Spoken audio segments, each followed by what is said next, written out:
رجب اور رمضان المبارک کے درمیان جو مہینہ آتا ہے اس مہینے سے لوگ عام طور پر غفلت برتتے ہیں، جبکہ حقیقت یہ ہے کہ اس مہینے کا خصوصی اہتمام کیا جانا چاہیے۔ کیوں خصوصی اہتمام کیا جانا چاہیے؟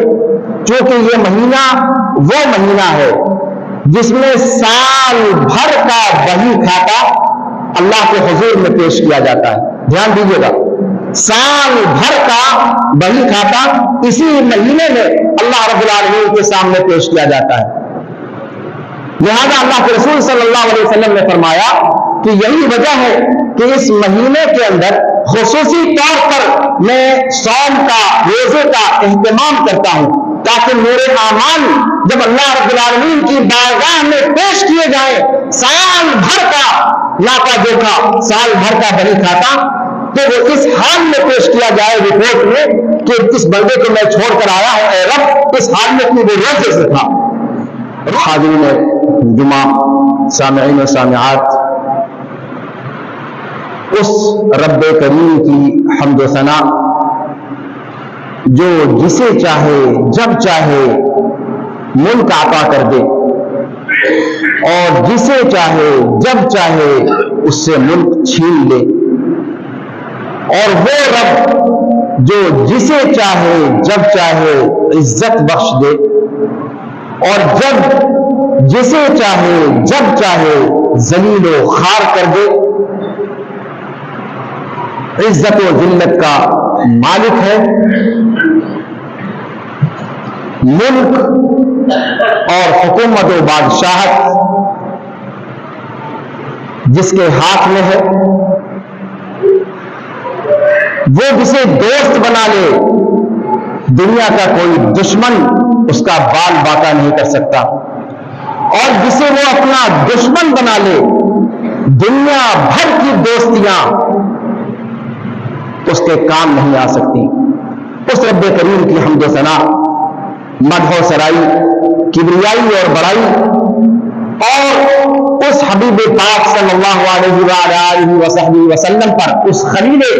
الہی پر جس کو دشمنوں نے ہر گام رسوا کرنے کی کوشش کی، دشمنوں نے جن کے لیے ہر من کی سازشیں کی، ان کے نام کو ڈبونے کے لیے، ان کی ہستی کو ختم کرنے کے لیے ان کے در پہ آزار رہے، لیکن اللہ رب العالمین نے وَرَفَعْنَا لَكَ ذِكْرَكَ کہہ کر لوح جہاں پر قیامت تک کے لیے جن کے نام کو سربلند کر دیا۔ اللہ رب العالمین کی بے شمار رحمتیں نازل ہو، درود و سلام نازل ہو اس مقدس ہستی پر۔ آج ایک لمبی مدت کے بعد پھر آپ کو روبرو اللہ رب العالمین نے حاضر ہونے کا شرف بخشا۔ اس درمیان جن مراحل سے زندگی گزری اور آپ تمام حضرات کی دعاؤں اور نیک تمناؤں اور آپ کی برابر اللہ رب العالمین کے سامنے اچھی دعاؤں میں یاد رکھنے کا ثمر یہ ہے کہ اللہ رب العالمین نے آزمائش میں سے شروع کیا، اور آج یہ وقت مجھے پھر دوبارہ اللہ رب العالمین نے دکھلایا کہ آپ کے درمیان موجود ہوں۔ آپ تمام حضرات کا اس کے لیے بہت بہت شکریہ۔ اللہ رب العالمین آپ سب کو ہنستا اور کھیلتا رکھے۔ اللہ رب العالمین آپ سب کی زندگی صحت و سلامتی کے ساتھ رکھے۔ آپ کے اپنوں میں کبھی کوئی ایسی اذیت آپ کو دیکھنے کو نہ ملے جو آپ کے لیے کرب کا باعث بنے۔ آج کے اس خطبے میں مجھے جس موضوع پر گفتگو کرنی ہے وہ گزرنے والا عربی کیلنڈر کے حساب سے جو مہینہ ہے اس کے حوالے سے کچھ گفتگو کرنی ہے، اور پھر 2-3 ہفتوں کے بعد جو نیا مہینہ ہمارے سروں پر سایہ فگن ہونے والا ہے اس کے بارے میں کچھ گفتگو رکھوں گا۔ شروعات ماہ شعبان سے۔ ماہ شعبان اس سے پہلے ماہ رجب گزرا، اور آپ نے محترم ناظم صاحب کی کی تقریروں میں اور ان کے خطبات میں ماہ رجب کے حوالے سے اور معراج کے حوالے سے بہت تفصیل کے ساتھ گفتگو سنی۔ ایک طرف ماہ رجب جو معراج کے لیے شہرت رکھتا ہے، اور دوسری طرف رمضان المبارک جو قرآن مقدس کے نزول کے حوالے سے اپنی شناخت رکھتا ہے، ان دونوں کے بیچ میں یہ ایک مہینہ ہے شعبان، اور یہ آج سے نہیں، اللہ کے رسول صلی اللہ علیہ وسلم کے زمانے ہی سے آپ جانتے ہیں کہ ماہ رجب کی تعظیم جاہلی دور میں بھی ہوا کرتی تھی۔ جاہلی دور کے لوگ بھی رجب کی تعظیم کیا کرتے تھے، اس کے اسباب کچھ اور تھے، لیکن یہ مہینہ ان کے یہاں مقدس سمجھا جاتا تھا۔ اللہ کے رسول صلی اللہ علیہ وسلم کی ایک روایت ہے، اس میں آپ صلی اللہ علیہ وسلم فرماتے ہیں، ایک صحابی نے آپ صلی اللہ علیہ وسلم سے سوال کیا کہ اے اللہ کے رسول صلی اللہ علیہ وسلم، جہاں تک میری رائے ہے، جہاں تک میں نے ملاحظہ کیا ہے کہ سال کے 12 مہینے میں ماہ رمضان کو چھوڑ کر سب سے زیادہ روزہ رکھنے کا اہتمام آپ کو میں نے شعبان کے مہینے میں کرتے ہوئے پایا ہے، اس کی کیا وجہ ہے؟ سوال کیا تھا کہ اللہ کے رسول صلی اللہ علیہ وسلم، یا رسول اللہ، آپ کو پورے سال کے 12 مہینے میں جس مہینے میں رمضان کو چھوڑ کر صوم کی عبادت کو سب سے زیادہ انجام دیتے ہوئے میں نے پایا، روزے کی عبادت کو سب سے زیادہ انجام دیتے ہوئے پایا، وہ شعبان کا مہینہ ہے، تو ایسا کیا ہے اس کے اندر؟ صحابی کے سوال میں ہم اور آپ سمجھ سکتے ہیں کہ کس طرح صحابہ کرام رضوان اللہ علیہم اجمعین آپ صلی اللہ علیہ وسلم کی ایک ایک چیز کو نوٹ کیا کرتے تھے، اس پر نوٹس دیا کرتے تھے۔ وہ لقد کان لکم فی رسول اللہ اسوۃ حسنہ کے مضمون کو کس درجہ گہرائی اور گہرائی کے ساتھ سمجھتے تھے، اس کا اندازہ صحابی کے اس سوال سے آپ کر سکتے ہیں۔ اس کا مطلب سال کے 12 مہینے آپ صلی اللہ علیہ وسلم کے اعمال کیا ہوا کرتے تھے، صحابی اس کو بات کرتے تھے، صحابی اس کو دھیان سے دیکھا کرتے تھے،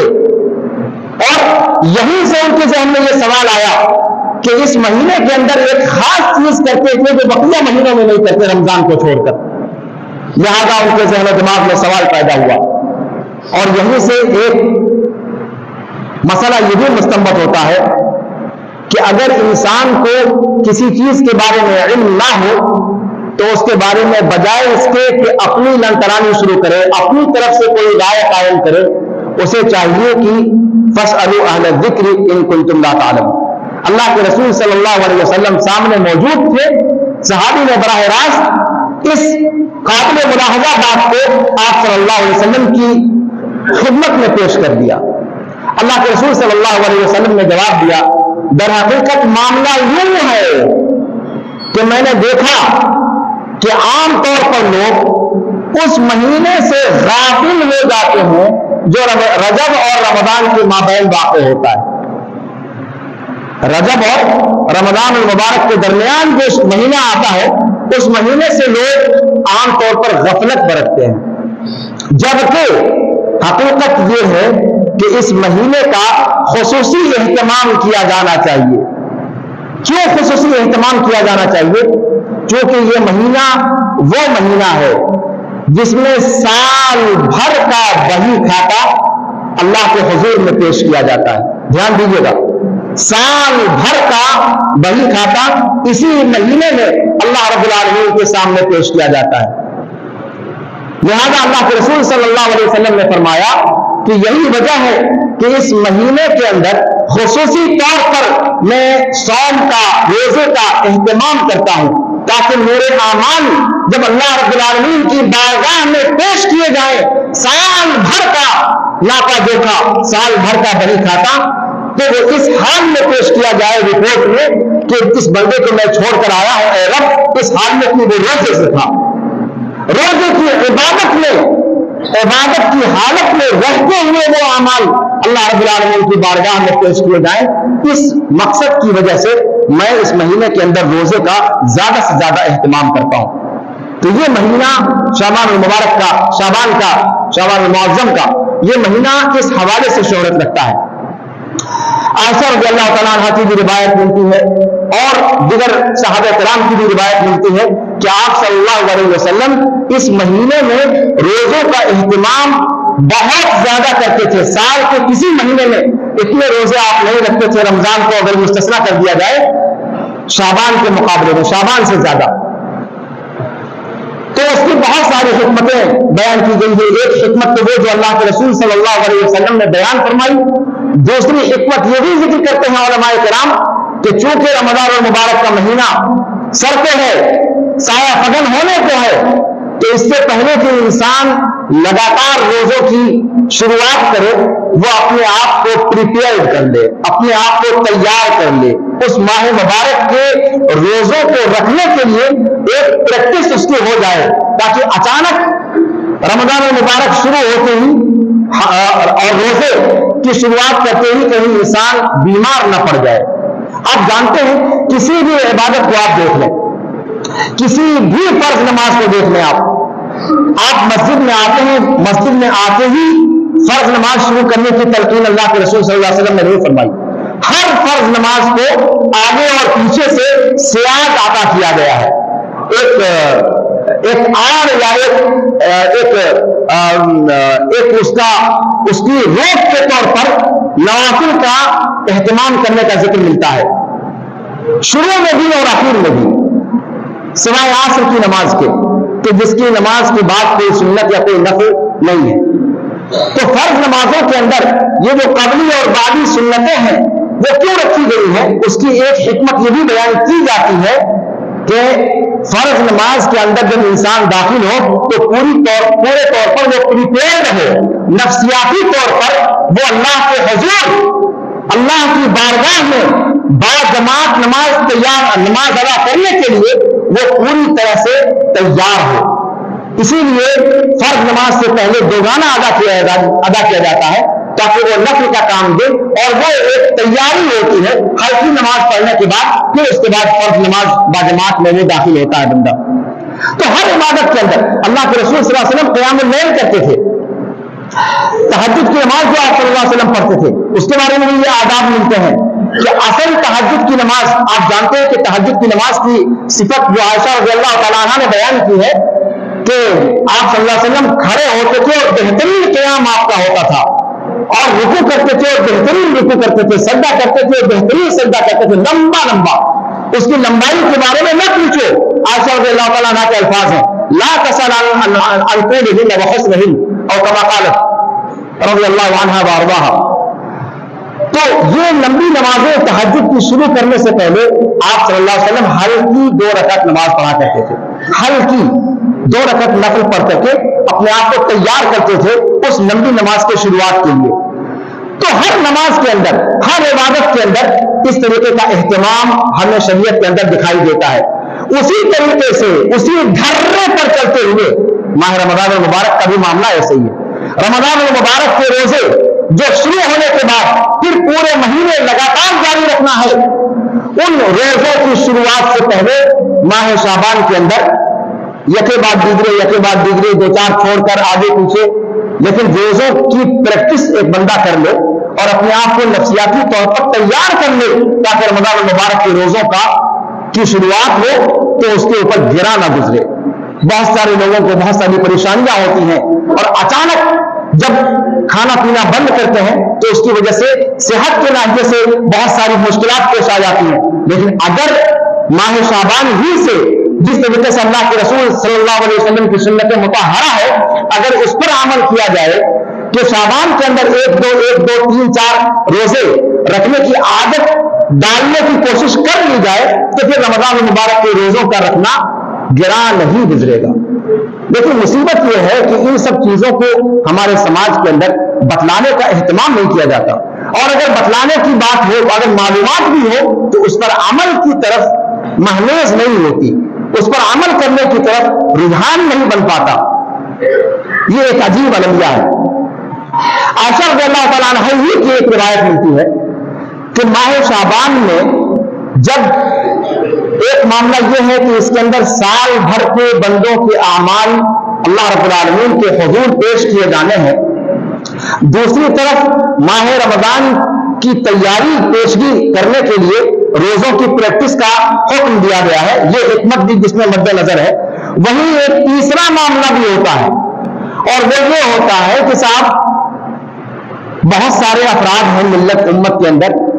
جو کسی نہ کسی وجہ سے پورے روزے نہیں رکھ پاتے. جیسے میں خود آپ کے سامنے کھڑا ہوں, ہٹا کٹا مشٹنڈا دکھائی دے رہا ہوں, لیکن کووڈ کی مار نے بستر پہ سلا دیا اور 3 روزے کے بعد سے لے کر کے 27 دن لگاتار کاٹمانڈو اور لکھنؤ کے چکر لگاتا رہا اور وہ روزے چھوٹ گئے نہ چاہتے ہوئے بھی وہ قضا ہو گئی. تو اس قسم کے حالات کسی کی بھی زندگی میں پیش آ سکتے ہیں اور خاص طور سے عورتوں کی زندگی میں جن کو MC کا معاملہ ہوتا ہے, وہ رمضان مبارک کا پورا روزہ اگر صحت و عافیت کے ساتھ ہو تب بھی نہیں رکھ سکتی. ان کے کچھ نہ کچھ روزے چھوٹنے ہی ہیں MC کے ایام میں. عائشہ رضی اللہ تعالیٰ عنہ کہتی ہیں کہ ہم لوگ کوشش کرتے تھے کہ جتنے چھوٹے چھٹائے روزے ہیں شعبان کے اندر ان کو کمپلیٹ کر لیا جائے.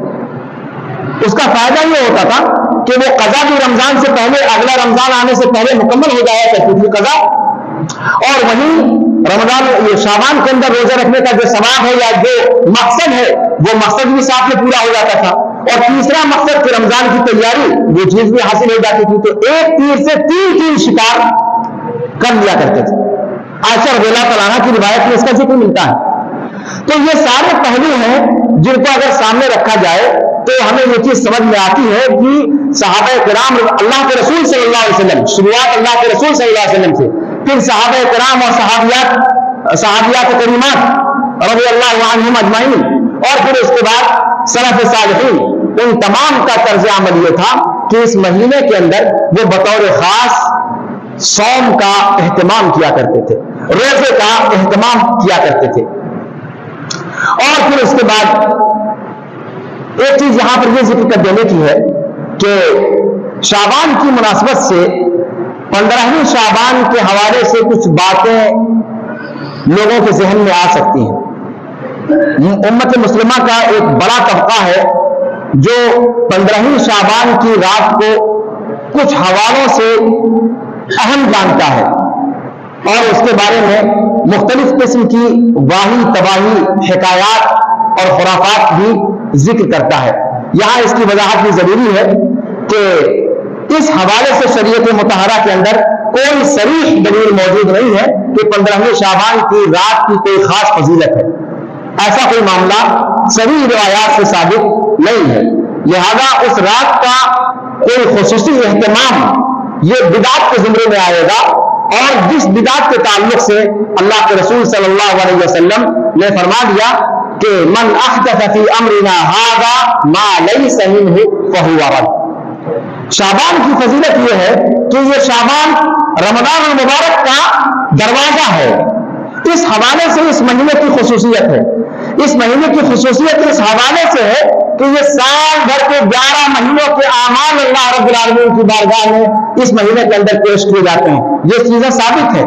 لیکن اس کے علاوہ اس مہینے کی کسی خاص رات کی کوئی خاص فضیلت یہ اللہ کے رسول صلی اللہ علیہ وسلم سے ثابت نہیں ہے. اگر ہمیں اہتمام کرنا ہے تو اس مہینے میں ان چیزوں کا اہتمام کریں جن کا اللہ کے رسول صلی اللہ علیہ وسلم نے حکم دیا ہے, یا جو آپ صلی اللہ علیہ وسلم کی سنت متواترہ رہی ہے, آپ صلی اللہ علیہ وسلم کا پیغام عمل رہا ہے, صحابہ کرام اور صحابیات کا جس پر عمل رہا ہے. اس سے آگے بڑھ کر اگر اپنی خرد کو گھسیڑتے ہیں شریعت کے اندر اور اپنی ثوابدید سے اگر ہم کسی چیز کو ثواب سمجھ کر کرتے ہیں اور واہی تباہی حکایات اور خرافات کو بنیاد بناتے ہیں تو اس کے لیے قرآن و سنت میں کوئی بنیاد نہیں ہے, اور وہ چیز بدعت ہے. اور جس کو اللہ کے رسول صلی اللہ علیہ وسلم نے فرمایا کہ من احدث فی امرنا ھذا ما لیس منہ فہو رد, کہ جس نے ہماری شریعت کے اندر کوئی ایسی چیز ایجاد کی جو اس کے اندر موجود نہیں ہے پہلے سے, صحابہ کرام اللہ کے رسول صلی اللہ علیہ وسلم کی تعلیمات سے, قرآن کریم کی آیات سے, تو وہ کیا ہے؟ فہو رد, وہ مردود ہے. اس کے اوپر اس کے منہ پر مار دیا جائے گا اور اس چیز کو, اس عمل کو قبول نہیں کیا جائے گا۔ تو اس حوالے سے 15ویں شعبان کی رات کو چراغا کرنا، 15ویں شعبان کی رات کو کسی خاص عبادت کا اہتمام کرنا، کسی خاص نماز کا اہتمام کرنا، یا اس رات کو قبرستان وغیرہ کو منور کرنا، یا چراغا کرنا، یا قبروں پر جانا اور قبروں پر خرافات کرنا، یہ ساری کی ساری جتنی بھی چیزیں ہیں وہ سب غیر اسلامی رسوم و رواج ہیں جن کا مذہب اسلام سے کوئی تعلق نہیں۔ مذہب اسلام اس سے ایسے ہی پاک ہے جیسے بھیڑیا یوسف علیہ السلام کے خون سے بری ذمہ تھا۔ میرا خیال ہے کہ بات بہت واضح ہو گئی۔ اس کے بعد رمضان المبارک کا مہینہ ہے، اس پر تھوڑی سی بات میں کہہ کر کے اپنی بات ختم کروں گا، وقت بھی ختم ہو چکا ہے تقریباً۔ اس کے فوراً بعد وہ ماہ مبارک آ رہا ہے جس کی پیشگی تیاری کے لیے اللہ کے رسول صلی اللہ علیہ وسلم شعبان ہی سے کمر بستہ ہو جایا کرتے تھے اور شعبان ہی سے اس کی تیاری کے لیے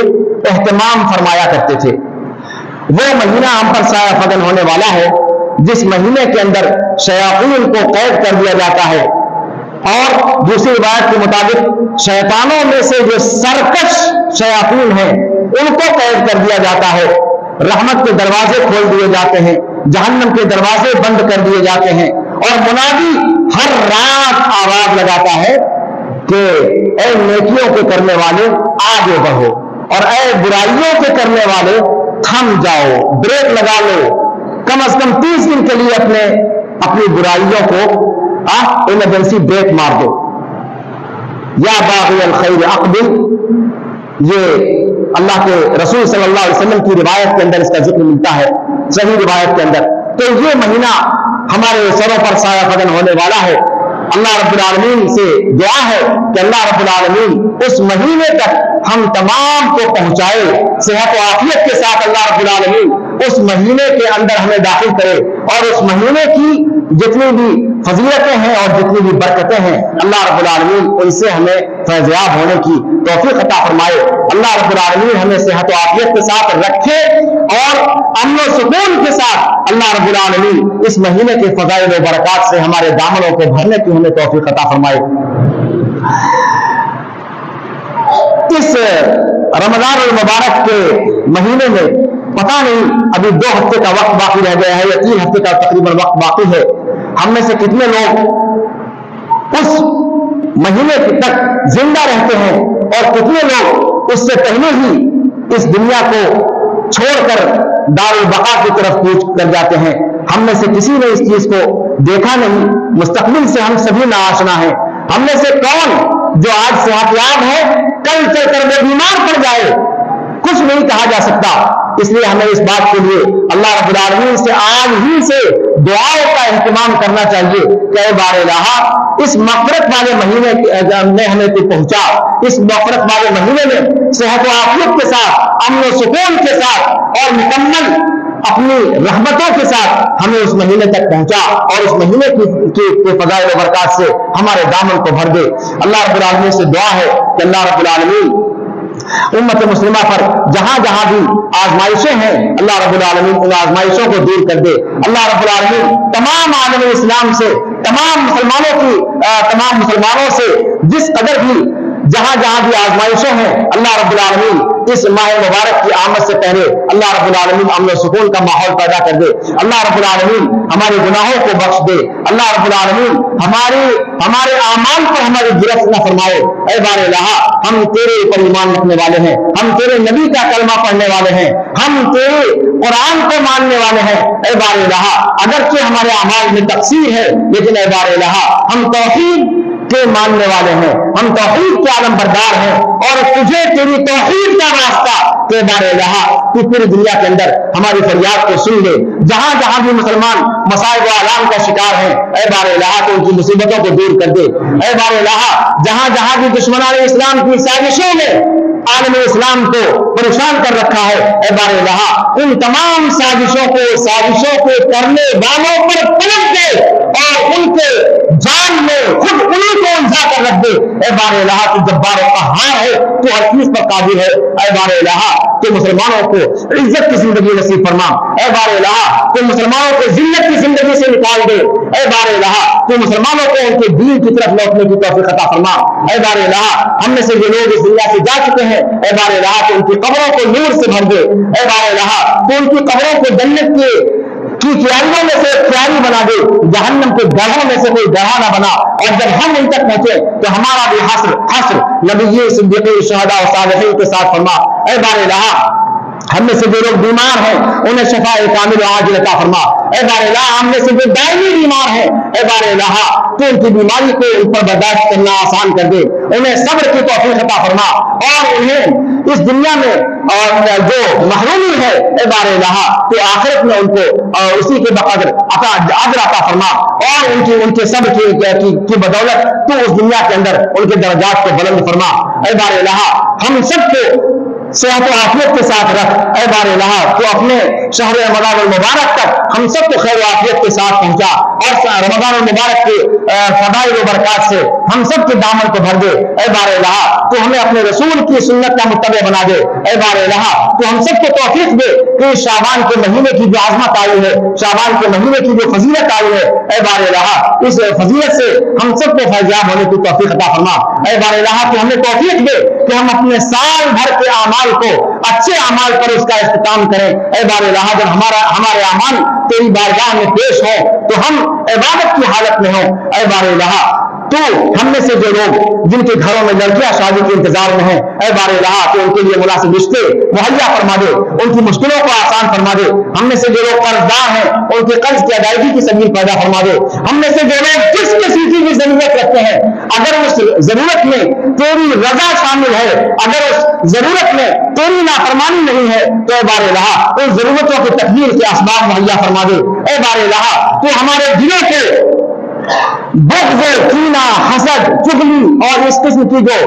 دلی بیماریاں ہیں، نفسیاتی بیماریاں ہیں، اے بار الہ ان سب سے ہمارے دلوں کو پاک و صاف کر دے، اے بار الہ تو ہمارے قلب کو قلب سلیم بنا دے، اے بار الہ اس لیے کہ تو قلب سلیم ہی سے عبادتوں کو قبول کرتا ہے، اے بار الہ تو ہمارے قلب کو قلب سلیم بنا دے، اے بار الہ ہم تیری نمازوں کے لیے غسل کا اور وضو کا اہتمام کرتے ہیں لیکن اپنے دلوں کو پاک کرنے کا اہتمام نہیں کرتے، جبکہ ہم جانتے ہیں کہ دلوں کو پاک کرنا وضو سے بھی زیادہ ضروری ہے، اے بار الہ تو ہمیں اس کا احساس ہمارے اندر پیدا کر دے کہ ہم اپنے دلوں سے لوگوں کی دشمنی، لوگوں کا بغض، لوگوں کا حسد، لوگوں کے حوالے سے کینہ، لوگوں کے حوالے سے کپٹ اور اس طرح کی ساری دلی بیماریاں اللہ رب العالمین تو ہمیں توفیق دے کہ ہم اپنے دلوں کو ساری بیماریوں سے دھل کر کے تیری بارگاہ میں آئے، اے بار الہ تو ہماری عبادتوں کو سب قبولیت بخش دے، نوری نگری عبادتوں کو تو قبول فرما دے، اے بار الہ تو اگر قبول نہیں کرے گا تو ہم کس کی بارگاہ میں جائیں گے؟ ہم تو صرف تیری بارگاہ کو جانتے ہیں، اے بار الہ اوروں کے پاس اور بھی درگاہیں ہیں اور بھی بارگاہیں ہیں لیکن اے بار الہ ہم نے تیری بارگاہ کے علاوہ، تیری چوکھٹ کے علاوہ کسی چوکھٹ کو اپنی چوکھٹ نہیں سمجھا، اے بار الہ ہم جیسے بھی ہیں ہم تیرے ہیں، تو تجھے ہی ہماری فریاد سننی ہوگی، اے بار الہ تو ہماری فریاد کو سن لے۔ اقول قولی ھذا واستغفر اللہ لی ولکم ولسائر المسلمین فاستغفروہ من کل ذنب انہ هو الغفور الرحیم۔ مشرب مہر و وفا ہے مسلک اہل حدیث، جادہ صدق و صفا ہے مسلک